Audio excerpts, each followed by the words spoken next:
Shalom and welcome. This is 2 minutes of Torah. Growing up, I was always impressed by the way my rabbi invoked the presence of God when he wanted to make an invocation. He won't use the traditional ways in which we refer to God. Instead, he will use a sentence taken from this week parasha, El Elohei Ruchot Lechol Basar, the God of the soul of every living creature.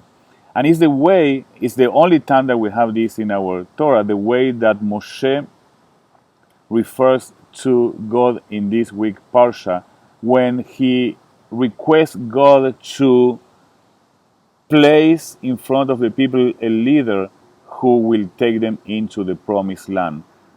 Moshe, the old leader, knows by now that he's not entering into the land, he's not leading the people into the next stage of conquering the land.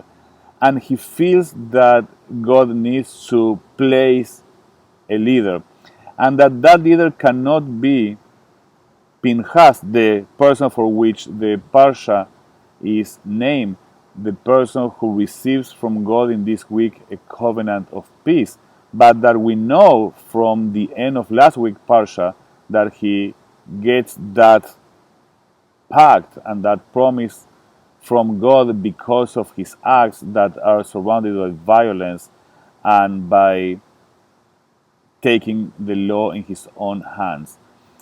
The beautiful way in which Moshe refers to God, the idea of calling God and recognizing that the divine presence is in every single human being and every single creature created by God.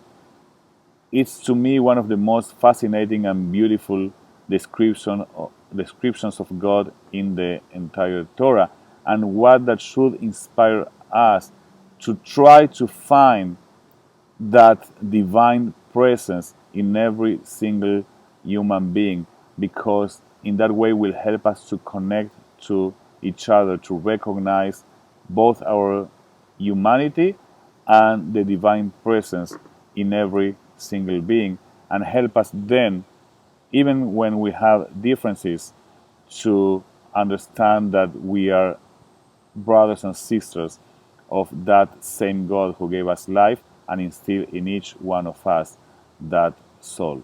May El Elohei Ruchot Lechol Basar, the God of the souls of every living being, bless each one of us.